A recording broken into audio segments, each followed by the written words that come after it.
الحمد لله رب العالمين، والصلاة والسلام على سيد الأنبياء والمرسلين. أما بعد، فأعوذ بالله من الشيطان الرجيم.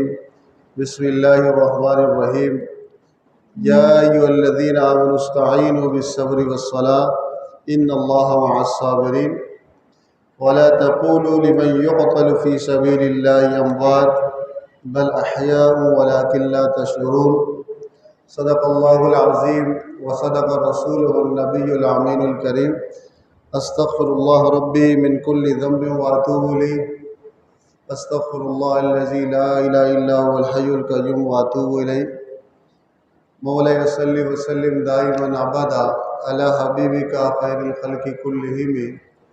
هو الحبيب الذي ترجى شفاعته لكل هول من الأهوال مقتهم. استغفر الله ربي من كل ذنب واتوب الیہ.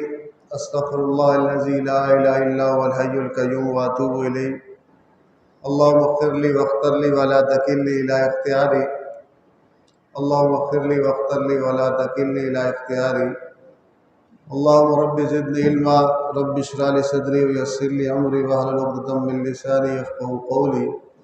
اللهم صل وسلم وبارك على سيدنا محمد وآلہ وعترته وأصحابه أجمعين. اللهم صل وسلم وبارك على سيدنا محمد النور الذات والسر الساري في سائر الأسماء والصفات. حمد و ثنا کے بعد قرآن مجید فرقان حمید کی 2 آیتیں سورۃ البقرہ کی تلاوت کرنے کا شرف حاصل ہوا ہے، جس کے اندر رب کریم مومنین سے خطاب کرتے ہوئے ارشاد فرماتا ہے کہ ایمان والو، یا ایھا الذین آمنوا استعینوا، اے ایمان والو تم مدد طلب کیا کرو، مدد طلب کیا کرو، نصرت طلب کیا کرو. تو ظاہر سی بات ہے کہ نصرت یا مدد بندہ کب طلب کرتا ہے؟ جب اسے مدد کی ضرورت ہو، جب اسے مدد کی ضرورت ہو، نصرت کی ضرورت ہو، مصیبت میں بندہ ہو، پریشانی میں ہو، کسی سانحے میں ہو، کسی آزمائش میں ہو، تو وہ کیا کرتا ہے؟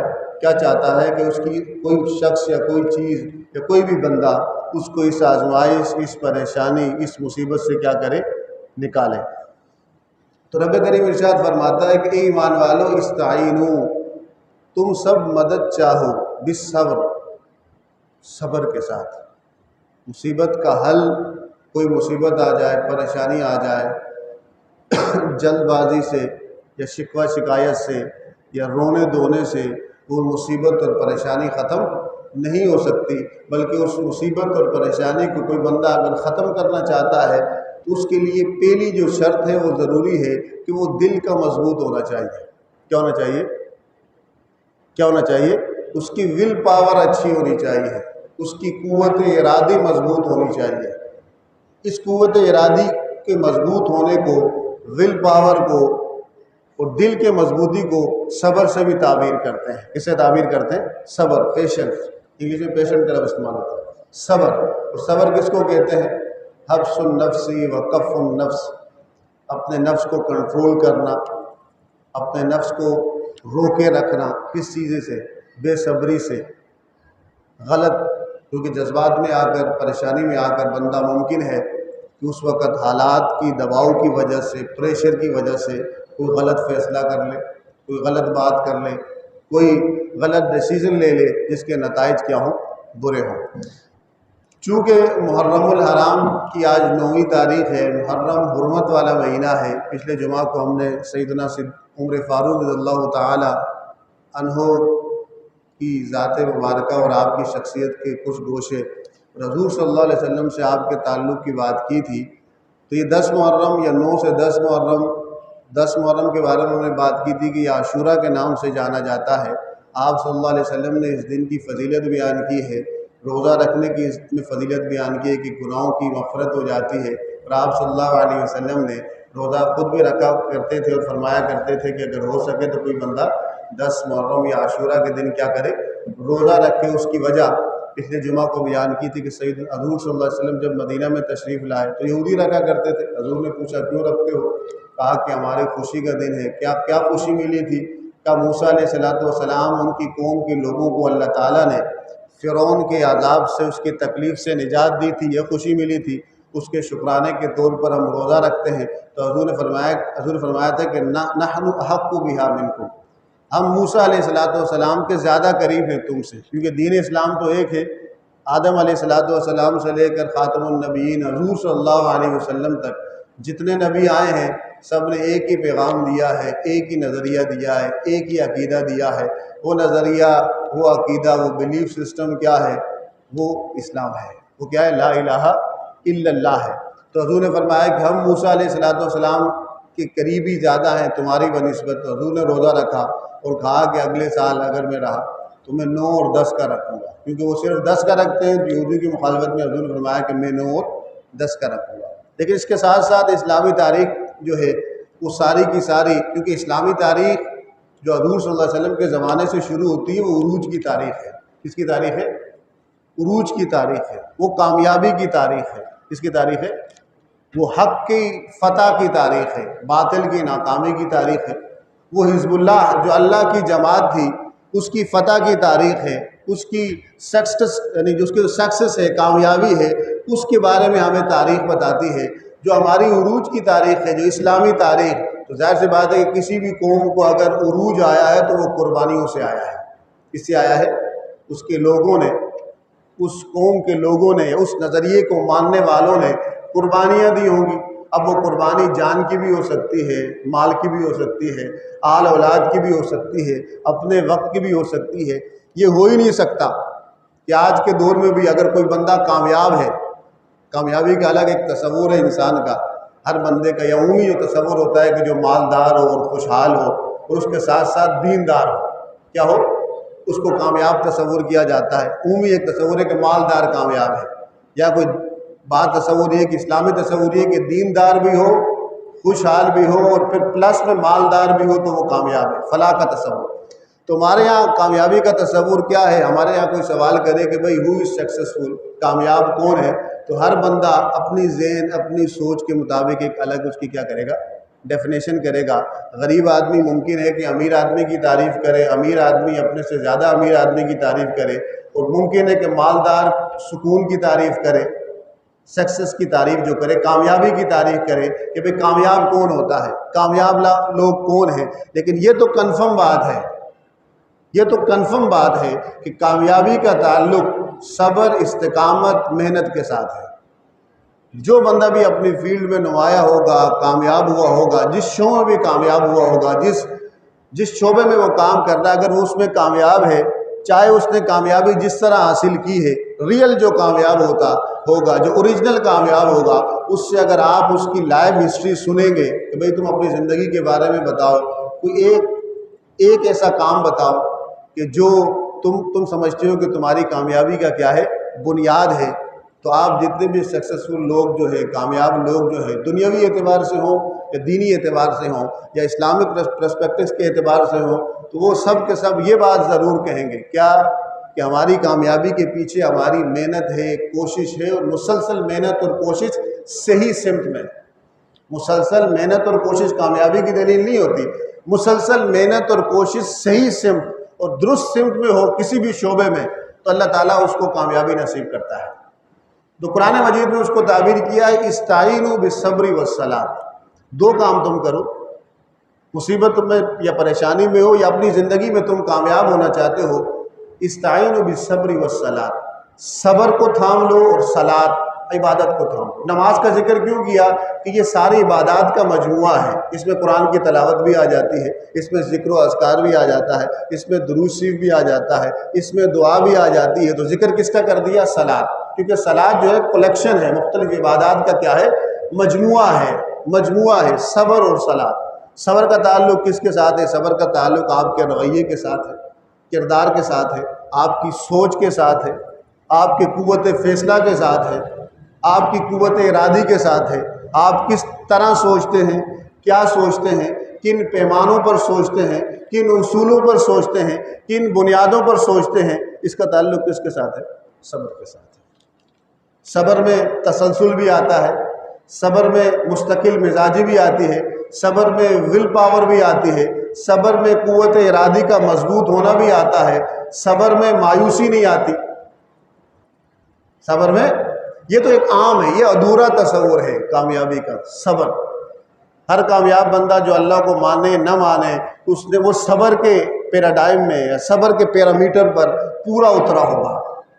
لیکن اسلام کا تصور صبر کیا ہے کہ صبر بھی کرنا ہے، اور جو صبر دیتا ہے اس سے بھی تعلق مضبوط رکھنا ہے۔ کہ ممکن ہے تم صبر کر رہے ہو، برداشت کر رہے ہو، لیکن تمہارا تعلق صبر دینے والا جو خدا ہے، رب ہے، اس کے ساتھ نہ ہو تو ممکن ہے کہ شیطان تمہیں گمراہ کر دے، اسی صبر کی کیفیت میں مایوس کر دے، اسی صبر کی کیفیت میں ناشکری پر لے جائے، اسی صبر کی کیفیت میں بے صبری پر لے جائے۔ ممکن ہے کہ صبر کرتے کرتے تم تکبر میں مبتلا ہو جاؤ، غرور میں مبتلا ہو جاؤ۔ تو اسلام نے جو تصور دیا کامیابی کا، وہ کس کے ساتھ دیا؟ دو اسٹیپس بتائے کامیابی کی۔ استعینوا بالصبر والصلاۃ، تم نے مدد طلب کرنی ہے، نصرت طلب کرنی ہے، کس سے؟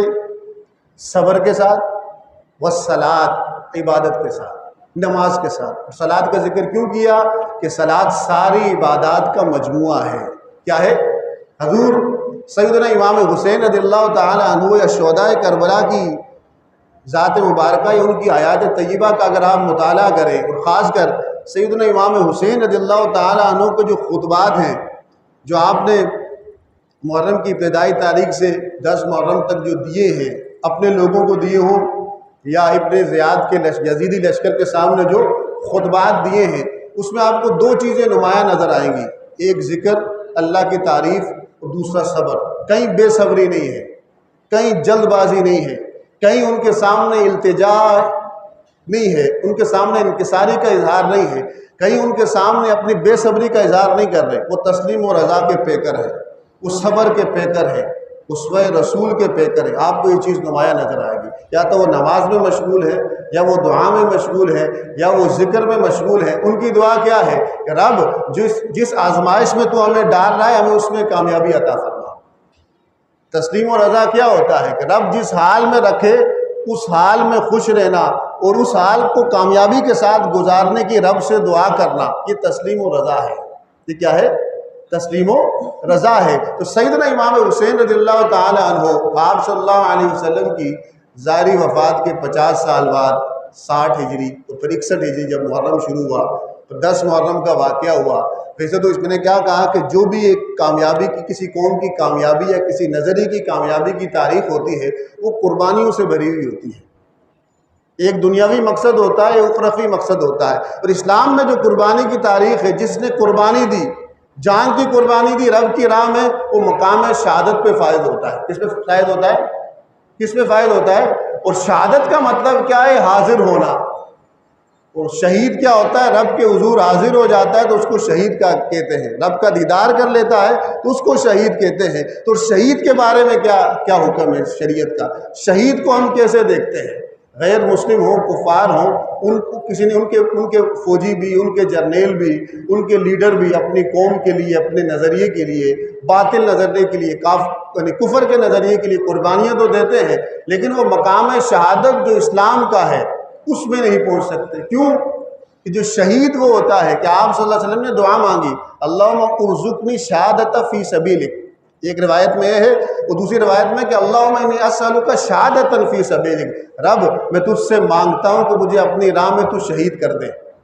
کیونکہ نبی شہید نہیں ہوتے، رب کا طریقہ ہے کہ نبی شہید ہو جائیں تو ممکن ہے کہ ظاہری طور پر کفار اس پہ خوش ہوں گے۔ تو آپ صلی اللہ علیہ وسلم نے، ایک روایت متفق علیہ حدیث ہے، حضور نے خواہش کی، کہا لوددت، فرمایا کہ میں چاہتا ہوں، حضور نے کیا فرمایا کہ میں چاہتا ہوں کہ میں جو ہوں انی اقتل، مجھے اللہ کی راہ میں قتل کیا جائے، شہید کیا جائے، ثم احیا، پھر اللہ مجھے زندہ کرے، ثم اقتل، پھر مجھے شہید کیا جائے، ثم احیا، پھر زندہ کیا جائے، پھر میں قتل کیا جاؤں، پھر میں شہید کیا جاؤں۔ یہاں تک کہ حضور نے تمنا فرمائی مقام شہادت کی، اور حضور کے صدقے ہی شہیدوں کو مقام شہادت نصیب ہوا۔ شہداء کو جو اتنا مقام نصیب ہوا وہ کس کے تھرو ہے، کس کے ذریعے سے نصیب ہوا؟ آپ صلی اللہ علیہ وسلم کی ذات مبارکہ کے صدقے نصیب ہوا۔ اسی لیے قرآن مجید میں اللہ فرماتا ہے اس آیت کے آگے، ان اللہ مع الصابرین۔ اب کوئی بندہ یہ دیکھنا چاہتا ہے کہ میرے ساتھ اللہ ہے یا نہیں، مصیبت میں، پریشانی میں، یا عام زندگی میں، یا اپنی محنت اور کوشش اور تگ و دو میں، اپنی معاشی معاملات کی سرگرمیوں میں، یا اپنی زندگی کے جو بھی اللہ تعالیٰ کے احکامات ہیں اس کے اندر جو وہ کوشش کرتا ہے، اسٹرگل کرتا ہے، محنت کرتا ہے، وہ اپنے اندر دو کوالٹیز دیکھے، اپنا محاسبہ کرے، اپنی سیلف انسپیکشن کرے، سیلف ججمنٹ کرے، اپنے آپ کو دیکھے کہ اس کے اندر یہ دو چیزیں پائی جاتی ہیں کہ نہیں۔ کوئی اور آپ کو نہیں بتائے گا، کوئی اور آپ کو نہیں بتائے گا۔ کسی کو سامنے آپ کہیں کہ میں کیسا ہوں، میرا اللہ کے ساتھ تعلق ہے یا نہیں، میں اللہ کا پیارا ہوں یا نہیں۔ ممکن ہے کہ کوئی آپ کے ظاہری حلیے کو دیکھ کر دھوکہ کھا جائے، کسی کے ظاہری حلیے کو، ممکن ہے آپ کی لفاظیوں کو دیکھ کر، اونچے اونچے جملوں کو دیکھ کر وہ ظاہری دھوکہ کھا جائے، آپ کی عبادات کی کثرت کو دیکھ کر وہ ظاہری دھوکہ کھا جائے۔ کیوں؟ اللہ کے ساتھ تعلق، جو ولایت کا جو تعلق ہے وہ جو ہے دل کا ہے، دماغ کا ہے، ظاہر اس کا اظہار کرتا ہے۔ بعض اوقات اظہار ہو رہا ہو، دل و دماغ الگ ہو، تو اسلام اس کو نفاق کہتا ہے، اسلام اس کو نفاق کہتا ہے۔ تو یہ دو کرائیٹیریا یہاں بتائیں، قرآن نے مختلف آیات میں مختلف کرائیٹیریا یا شرائط یعنی معیار بتایا ہے کہ ان پر تم پورا اترتے ہو تو سمجھ لو کہ اللہ تعالیٰ تم سے محبت کرتا ہے۔ لیکن یہاں اللہ تعالیٰ بشارت دے رہا ہے کہ جن میں یہ دو باتیں ہوں میں ان کے ساتھ ہوں۔ ایسے تو اللہ تعالیٰ ہر ایک کے ساتھ ہے، کس کے ساتھ نہیں ہے؟ تو یہاں معیت سے مراد خصوصی کرم ہے، خصوصی محبت ہے، خصوصی تعلق ہے۔ تو اللہ فرماتا ہے کہ ایسے لوگوں کے ساتھ میرا خصوصی تعلق ہوتا ہے، خصوصی محبت ہوتی ہے۔ وہ دو اصول اور دو بنیادیں کیا ہیں؟ صبر، صلات۔ صبر صرف تنگی میں ہی نہیں ہوتا، خوشی میں بھی ہوتا ہے۔ اللہ نے آپ کو خوشی دے دی، کوئی نعمت دے دی، تو اس نعمت کا صحیح استعمال کرنے میں اپنے آپ کو کنٹرول کرنا، اب اس نعمت کا صحیح استعمال کرنا، یہ بھی صبر ہے۔ اللہ نے آپ کو نماز کی توفیق دے دی تو نماز کو صحیح پڑھنے میں اپنے نفس کو کنٹرول کرنا کہ بھئی نفس جلدی نہ پڑھے، انسان جلدی کی طرف نہ جائے، یا نماز پڑھ کے ریاکاری میں مبتلا نہ ہو جائے۔ جو نہیں پڑھ رہا اس کو بھی صبر کی ضرورت ہے، جو پڑھ رہا ہے اس کو بھی صبر کی ضرورت ہے۔ جو نہیں پڑھ رہا اس کا نفس کہہ رہا ہے کہ نہ پڑھ، تو اس کو صبر کی کیا ضرورت ہے کہ نفس کی اس داعیات کو، اس خواہش کو روکے اور نماز کی طرف چلا جائے۔ اب جو نماز پڑھ رہا ہے اس کو بھی صبر کی ضرورت ہے کہ نماز شروع تو کر لی، اب نماز پڑھتے ہوئے خشوع خضوع کے ساتھ، للہیت کے ساتھ، توجہ اللہ کے ساتھ اس کو نماز پڑھنی ہے، کیونکہ نفس کیا چاہ رہا ہے کہ اس کی نماز خراب ہو، شیطان کیا چاہ رہا ہے کہ اس کی نماز خراب ہو۔ اب نماز اس نے پڑھ لی، نماز پڑھنے کے بعد نفس یہ چاہے گا کہ لوگوں کے سامنے وہ تکبر کرے، غرور کرے کہ میں نے اتنی نمازیں پڑھ لی، یا باہر نکل کے اس نے لوگوں کی طرف دیکھا، کہا کہ میں نے نماز پڑھ لی، یہ سارے بے نمازی ہیں۔ جو تکبر ہے، یہ تو اس سے زیادہ خطرناک تھا، تقوی کا تکبر۔ اب اس کو پھر صبر کی ضرورت ہے کہ نہیں، اگر میں نے پڑھی، اگر میں نے یہ نماز پڑھی، مجھ میں اگر یہ نماز پڑھنے کی قوت اللہ تعالیٰ نے دی، توفیق مجھے ملی، تو لا حول ولا قوت الا باللہ پہ چلے گا۔ لا حول ولا قوت الا باللہ کا کیا مطلب ہے کہ میں اگر کوئی نیکی کرتا ہوں، رب نیکی کرنے کی طاقت بھی تو نے ہی دی ہے۔ اگر میں کسی برائی سے بچتا ہوں، اس برائی سے رکنے کی طاقت بھی مجھے تو نے ہی دی ہے۔ تو بات کیا کر رہا تھا کہ اس آیت کا سیدنا امام حسین اور شہدائے کربلا سے میں کیا کہتا ہے، اسلامی پوری تاریخ قربانیوں سے بری ہے، جو عروج کی تاریخ ہے۔ آپ دیکھتے ہیں ذوالحجہ کے اندر سیدنا عثمان غنی کی شہادت ہے 18 کو، پھر سیدنا عمر فاروق کی شہادت ہے، پھر 21 رمضان کو سیدنا مولا علی کی شہادت ہے، پھر غزوہ بدر کی شہادت ہے، احد کی شہادت ہے، حنین کی شہادت ہے۔ شہادتیں ہی شہادتیں ہیں۔ اور مقام شہادت کیا ہے؟ اللہ فرماتا ہے وَلَا تَقُولُوا لِمَنْ يُقْتَلُ فِي سَبِيلِ اللَّهِ أَمْوَاتًا۔ اتنا اونچا مقام ہے کہ اللہ فرماتا ہے جو میری راہ میں مارے جائیں، قتل کیے جائیں، ان کو مردہ نہیں کہنا۔ بظاہر تو مردہ ہی کہتے جو انسان مر جائے، جس کی زندگی ختم ہو جائے، کہا ان کو مردہ نہیں کہنا۔ رب کیا کہے؟ عام مردہ تو مردہ ہوتا ہے، جس کو شہادت نہیں ملی تبھی موت مارا، وہ تو مردہ ہے۔ لیکن جو اللہ کی راہ میں شہید ہوا، اللہ فرماتا ہے ان کو مردہ نہیں کہنا، بل احیاء، وہ زندہ ہے، ان کو میں نے خاص زندگی عطا کی ہے۔ اتنی بڑی قربانی دی ہے ان کو میں نے خاص زندگی عطا کی ہے۔ رب تو نے خاص زندگی عطا کی، انسان کے ذہن میں جو سوال اٹھتا ہے آیتیں میں ایسا ربط ہے، ایسا نظم ہے تو اس کا جواب دیتی ہے۔ اللہ فرماتا ہے وَلَٰكِن لَا تَشْعُرُونَ، تمہیں پتہ نہیں ہے۔ اب آپ کے ذہن میں سوال اٹھتا ہے مریں گے ہی تو آزمائش ہوگی یا آزمائش کی کوئی اور صورتیں بھی ہیں؟ ایک تو ہے کہ اللہ کی راہ میں جان قربان کر دینا، تو اللہ فرماتا ہے آگے وَلَنَبْلُوَنَّكُمْ بِشَيْءٍ مِّنَ الْخَوْفِ وَالْجُوعِ وَنَقْصٍ مِّنَ الْأَمْوَالِ وَالْأَنفُسِ وَالثَّمَرَاتِ، ہم تم کو آزمائیں گے۔ ہماری آزمائش صرف جان لینے سے ہی نہیں ہوتی، بعض اوقات ہماری آزمائش کی مختلف صورتیں ہوتی ہیں، خوف میں مبتلا کر کے، بھوک میں مبتلا کر کے، مال کی کمی ہو جائے، مال کما رہے تھے یکدم نیچے آ گئے، مال کی کمی ہو گئی، معاشی مسائل کھڑے ہو گئے، یا کھانے کی کمی ہو گئی، یا جان کا خوف ہو گیا۔ اللہ فرماتا ہے یہ سب اگر کسی مومن پر یہ حالتیں وارد ہوتی ہیں تو یہ میری ان کے ساتھ آزمائش ہے۔ کیا ہے؟ آزمائش ہے۔ تو اب کیا ہے؟ اللہ فرماتا ہے وَبَشِّرِ الصَّابِرِينَ، جو مقام صبر پہ رہا خوشخبری اس کے لیے ہے۔ اب مقام صبر کیا ہے؟ الذین اذا اصابتہم مصیبہ، اللہ فرماتا ہے جب انہیں صابرین پر، صبر کرنے والوں پر جب مصیبت پہنچتی ہے تو وہ کیا کہتے ہیں؟ انا للہ و انا الیہ راجعون، ہم اللہ ہی کے ہیں۔ جو کچھ تھا مال اولاد جان کس کی ہے؟ جس کا تھا اس کی طرف چلا گیا، ہم اسی کے ہیں، اسی کی طرف جانا ہے، اسی کی چیز تھی اسی کی طرف لوٹ گئی، دی بھی اسی نے لی بھی اسی نے۔ تو سیدنا یہ جو آزمائش کی صورتیں بیان کی ہیں شہدائے کربلا میں، یہ سب کچھ ہوا۔ آپ صلی اللہ علیہ وسلم کی زیادہ یاد کیوں کیا جاتا ہے؟ سیدنا عثمان غنی کو 50 دن تک قید رکھا گیا، ان کا اتنا تذکرہ نہیں ہوتا، وہ صحابی رسول ہیں، ایک شہید ہوئے ہیں۔ یہاں خاندان اہل بیت کے 20 افراد شہید ہوئے ہیں۔ شہید بھی کون ہوئے ہیں؟ حضور صلی اللہ علیہ وسلم کے پھول شہید ہوئے ہیں۔ بخاری شریف کی حدیث ہے، سیدنا عبداللہ بن عمر سے کسی کوفی نے آ کے سوال کیا کہ مچھر کا اگر خون کپڑوں پہ لگ جائے تو نماز ہو جائے گی؟ اس نے کہا کہ تم لوگ مجھ سے مچھر کے خون کا سوال کرتے ہو، تم نے تو نبی کے نواسے کو، ان کے خاندان کو خون سے نلایا ہے۔ پھر آگے حدیث بیان کی کہ سمعت النبی صلی اللہ علیہ وسلم، حضور صلی اللہ علیہ وسلم کو خود میں نے سنا کہ آپ صلی اللہ علیہ وسلم نے فرمایا یہ حسن اور حسین ہما ریحانایا من الدنیا، یہ دنیا میں میرے 2 بہاریں ہیں۔ 2 ترجمے ہیں اس کے، یہ 2 میری خوشبوئیں ہیں۔ امام حسین اور امام حسن کیا ہیں؟ میری خوشبوئیں ہیں۔ آپ صلی اللہ علیہ وسلم کے ساتھ ظاہری حیات میں 7 سال تک، آپ کی پیدائش سے جب آپ پیدا ہوئے 4 ہجری کو سیدنا امام حسین کی پیدائش ہے، 7 سال تک حضور کی تربیت میں رہے، حضور کے پیار میں رہے، حضور کے لاڈ میں رہے۔ سارے صحابہ ان سے پیار کرتے تھے، سب، کیوں کہ حضور صلی اللہ علیہ وسلم ان سے پیار کرتے تھے۔ یہاں تک کہ سیدنا ابو ہریرہ فرماتے ہیں کہ آپ صلی اللہ علیہ وسلم ایک دن تقریر کر رہے ہیں، دوران تقریر امام حسین رضی اللہ تعالیٰ عنہ گھر سے نکلے، چھوٹے بچے تھے، جس طرح بچے کی عادت ہوتی ہے کہ دادا کو دیکھ کر، نانا کو دیکھ کر، باپ کو دیکھ کر وہ تھوڑے سے نخرے کرتا ہے، تھوڑے سے مستیاں کرتا ہے۔ کہتے ہیں کہ حضور نے جیسے ہی دیکھا امام حسین آ رہے ہیں لیکن چل نہیں سکتے تھے، ابھی چلنا سیکھ رہے تھے، حضور اٹھ کے گئے، جیسے ہی انہیں پکڑنے کے لیے گئے تو کہتے ہیں فجعل یفر ہا ہونا وہاں ہونا، جس طرح چھوٹا بچہ کبھی یہاں بھاگتا ہے باپ سے چھپ کے، دادا سے چھپ کے یا نانا سے چھپ کے، کبھی وہاں بھاگتا ہے۔ کہتے ہیں کہ سیدنا امام حسین رضی اللہ تعالیٰ عنہ نے صحابہ دیکھ رہے، اس طرح آپ ایک تصور کریں، یعنی بلا مثال بلا تشبیہ، یہ مجلس لگی ہے، تقریر ہو رہی ہے، اس طرح صحابہ بیٹھے ہیں، حضور منبر پر تقریر کر رہے ہیں، تقریر چھوڑ کر حضور کہاں جا رہے ہیں؟ تصور کریں آپ، صحابہ سارے دیکھنے لگ گئے۔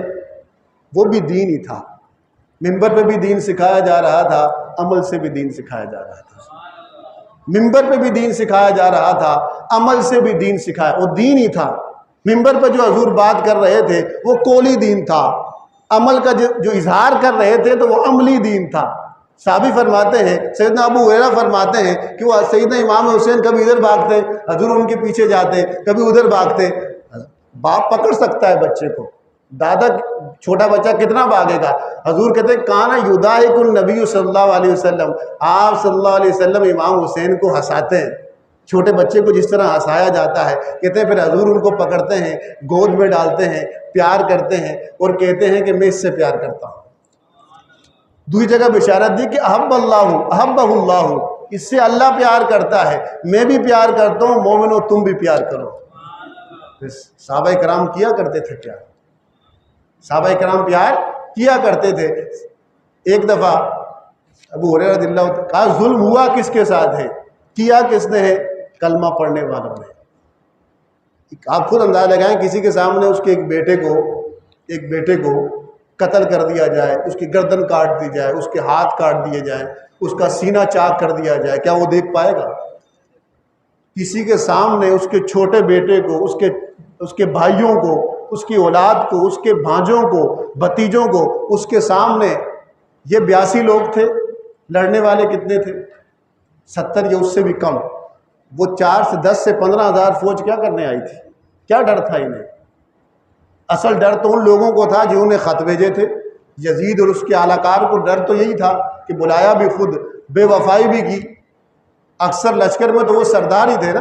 سیدنا ایک خطبے میں آتا ہے، سیدنا امام حسین نے کہا اے فلاں تیرا خط تو یہ رہا، تو اس قافلے میں کہاں، تو مجھے مارنے آ گیا، تو نے تو خط بھیجا تھا، اے فلاں تیرا خط تو یہ رہا، اے سردار فلاں جو تیرے پیچھے جو تیرا قبیلے کا لشکر ہے اس کا خط تو میرے پاس ہے۔ ایک تو یزید اور اس کے اعلی کار مکمل تیاری کے ساتھ آئے تھے۔ آپ خود اندازہ لگائیں، کہاں 82 نفوس اور کہاں 10,000 کا لشکر، کوئی کمپیریزن بنتا ہے؟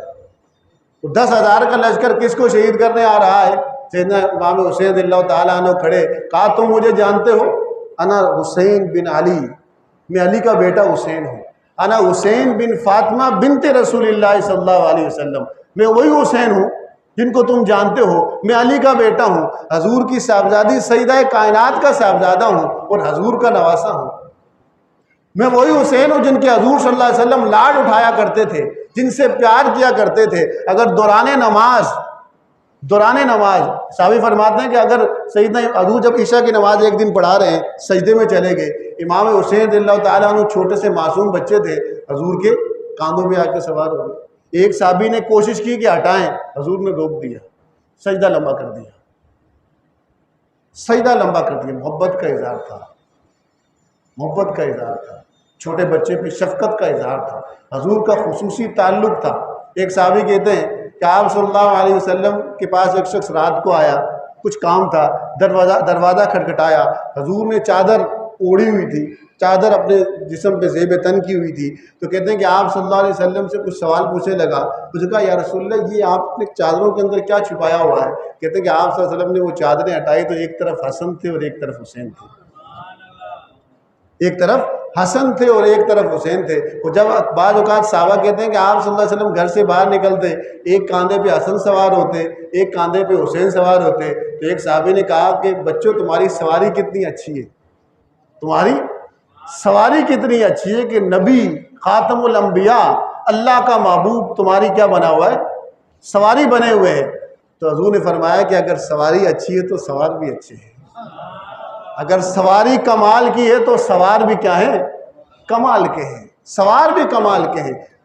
اب اندازہ لگائیں، آپ صلی اللہ علیہ وسلم نے حکم دیا ہوا تھا اپنی ازواج کو کہ میں حسین کی رونے کی آواز نہ سنوں، حسین کی رونے کی آواز نہ سنوں۔ ام سلمہ کہتی ہیں، سیدہ ام سلمہ کہتی ہیں کہ ایک دن سیدہ امام حسین رونے لگے، میں نے نانا کے پاس جانا ہے، حضور نے منع فرمایا تھا کہ کمرے میں کوئی نہ آئے، کمرے میں کوئی نہ آئے۔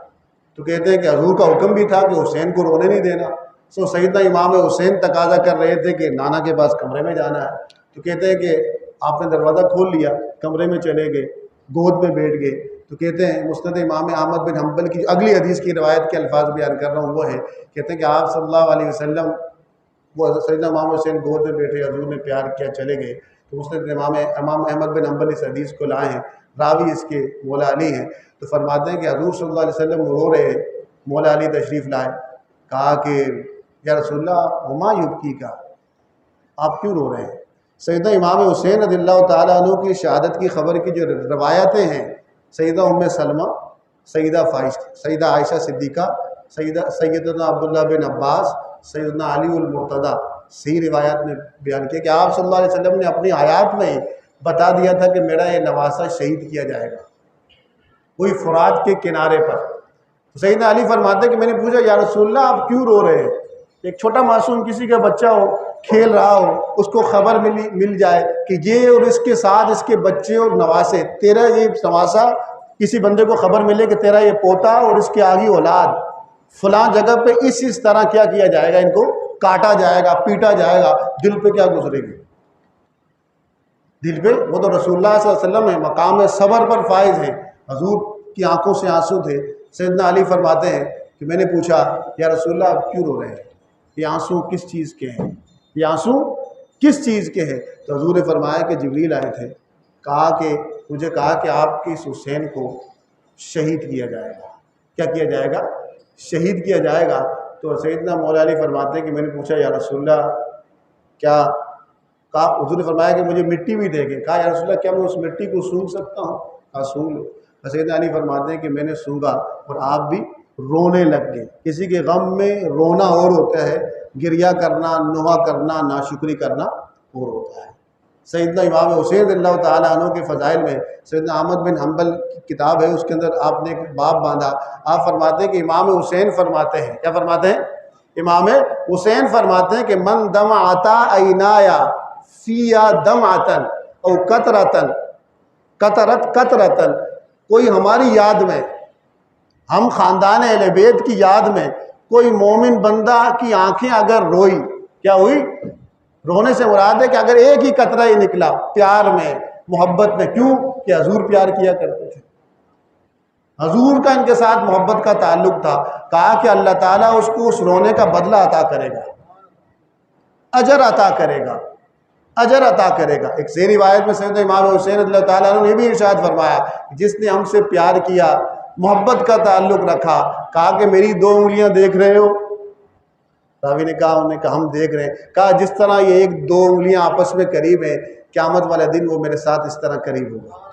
محبت کا تعلق حضور کی نسبت کی وجہ سے، کہ حضور پر پیار کیا کرتے تھے، حضور لاڈ اٹھایا کرتے تھے، حضور نے کہا تھا کہ ان سے پیار کرو، جو ان سے پیار کرتا ہے اللہ ان سے پیار کرتا ہے۔ حکم نبوی ہے، یہ کسی عام مسلمان کا قتل نہیں ہے، یہ خاندان اہل بیت کے ساتھ کا قتل ہے، وہ بھی ایک کا نہیں 20 بندوں کا۔ آپ صلی اللہ علیہ وسلم کی اطرت کی توہین ہے، ان کے ساتھ ظلم اور زیادتی ہے، کرنے والا بھی کون ہے؟ سیدنا امام حسین کی آپ خطبات سن لیں، آپ نے 3 آپشن دیے تھے، یزید سے میری بات کرا، اگر وہ سمجھتا ہے کہ وہ خلافت کا حقدار ہے تو میرے سامنے اپنے آپ کو خلافت کا حقدار ثابت کرے۔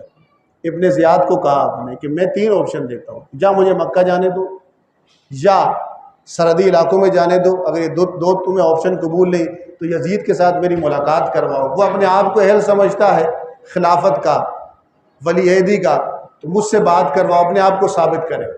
اس نے کہا نہیں، کیونکہ یزید کو بھی پتا تھا کہ وہ اہل تو نہیں ہے، سید امام حسین کے مقابلے میں اس کی کیا حیثیت ہے؟ کوئی حیثیت نہیں۔ تو آپ نے آپشن آخر تک دیا، انہوں نے کہا نہیں، آپ کو بس بیعت کرنی پڑے گی۔ مولا علی کا خون تھا، بنو ہاشم کا خون تھا، اس میں غیرت مصطفیٰ تھی، سید امام حسین میں بہادری تھی، حضور کی جرت و بہادری کا وہ اسوہ تھے، حضور کی شبیہ تھے۔ آپ نے فرمایا کہ اگر تمہیں میرے 3 آپشن قبول نہیں، تم یہی کہتے ہو کہ تم یزید کی بیعت کرو، تو آپ نے کہا کہ میرے نزدیک فقیہ تھے، مجتہد تھے، عالم تھے، مفسر تھے، مفتی تھے سیدنا امام حسین۔ آپ نے فرمایا کہ میرے نزدیک وہ فاسق ہے، ظالم ہے، دین کی بنیادیں اکھیڑنے والا ہے، نااہل ہے۔ اب آپ بتائیں کہ سیدنا ایک رائے ہوتی ہے، مجتہد تھے، آپ نے کہا کہ میرے نزدیک وہ خلافت کا اہل نہیں ہے، اگر وہ اہل ہے میری اس سے ملاقات کروا۔ آپ نے کہا نہیں، پھر آپ کو شہید کر دیا گیا، آپ کو شہید کر دیا گیا، اور شہادت کے بعد افسوس کے بجائے خوشیاں منائی گئی۔ کیا ہوا؟ قتل حسین اصل میں مرگ یزید ہے۔ بظاہر تو امام حسین رضی اللہ تعالیٰ عنہ شہید ہو گئے، لیکن اصل میں مرا یزید تھا۔ مرا کون تھا؟ حسین کا مطلب خوبصورت، اور عربی میں یزید کا مطلب زیادہ ہونا ہوتا تو یہ کہ سیدنا امام حسین کی بات مان لیتا تو یزید کس چیز میں زیادہ ہوتا؟ اچھائی میں زیادہ ہوتا۔ امام حسین رضی اللہ تعالیٰ عنہ کی شہادت کے بعد ریتی دنیا تک یزید میں زیادتی ہوگی، گمراہی کی، لعنت کی۔ وہ بڑا تو صحیح، لیکن کس میں؟ لعنت میں بڑھا، نفرت میں بڑھا، اللہ کی لعنت میں مسلمانوں کی نفرت اس کے ساتھ رہی۔ شاعر نے کیا خوب کہا، قتل حسین، امام حسین شہید ہو گئے، اصل میں مرگ کہتے ہیں فارسی میں موت کو، اصل میں مرگ یزید ہے۔ امام حسین بظاہر تو اس دنیا سے چلے گئے، شہید ہو گئے، رب نے فرمایا وہ زندہ ہیں۔ وہ کون ہے؟ زندہ ہیں۔ شہید کیا ہوتا ہے؟ زندہ ہوتا ہے۔ فرمایا کہ اسلام زندہ ہوتا ہے ہر کربلا کے بعد۔ اسلام کا اگر عروج چاہتے ہو، اسلامی نظریے کا اگر بقا چاہتے ہو، احیاء چاہتے ہو، تو ہر وقت حسینی کردار ادا کرنا پڑے گا۔ حسینی کردار کیا ہے؟ ظلم اور زیادتی کے خلاف خاموش نہ رہنا۔ حضور نے فرمایا کہ افضل الجہاد کلمۃ حق عند سلطان الجائر، اور ایک جگہ فرمایا کہ سید الشہداء، کہ وہ بندہ شہیدوں کا سردار ہوتا ہے۔ کون ہوتا ہے؟ شہیدوں کا سردار ہوتا ہے، جو افضل جہاد کرے۔ افضل جہاد کیا ہے؟ ظالم بادشاہ کے سامنے اس کی ظلم و زیادتی کا برملا اظہار کرنا۔ اور سیدنا امام حسین نے صرف اظہار ہی نہیں کیا، اپنی جان، اپنا اولاد، اپنا سب کچھ وار دیا۔ اس لیے کہا کہ شاہ است حسین بادشاہ است حسین، شاہ بھی حسین ہیں اور بادشاہوں کے بادشاہ بھی حسین ہیں۔ دین است حسین، دین پناہ است حسین۔ تو مطلب کیا ہے کہ دین است حسین، دین پہ عمل کا کامل نمونہ بھی حسین ہے، اور دین کو جب پناہ کی ضرورت ملی، دین کو جب قربانی کی ضرورت پڑی تو حسین سب سے آگے تھے۔ سرداد نداد دست در دست یزید، سر دے دیا، ظالم حکمراں کے سامنے ہاتھ نہیں دیا۔ سرداد نداد دست در دست یزید، حق کہا کہ بنا لا الہ الا لا الہ ہست حسین، تو کہا کہ یہاں تک کہ یقیناً لا الہ کی بنا، یہاں بنیاد سے مراد کیا ہے؟ بقا۔ علماء فرماتے ہیں یہاں بنا سے مراد کیا ہے؟ بقا۔ لا الہ الا اللہ اونچے کردار کے ساتھ جو باقی رہا وہ حسینی کردار تھا۔ ریتی دنیا تک ظالم، جابر، فاسق حکمرانوں کے خلاف جب بھی الہ کلمت الحق بلند کیا جائے گا، ان کی ظلم و زیادتی کا برملا اعلان کیا جائے گا، تو امام حسین اور ان کے رفقا کا نام سب سے اوپر ہوگا۔ ان کا کردار، ان کی افکار، ان کی نظریات، ان کی قربانیاں، یہ ہو ہی نہیں سکتا کہ کوئی بندہ ظلم اور زیادتی کے خلاف کھڑا ہو اور امام حسین سے رہنمائی نہ لے، امام حسین کی اسوہ سے رہنمائی نہ لے، آپ کے کردار سے رہنمائی نہ لے، آپ کی صبر اور استقامت سے نہ سیکھے، یہ ہو ہی نہیں سکتا۔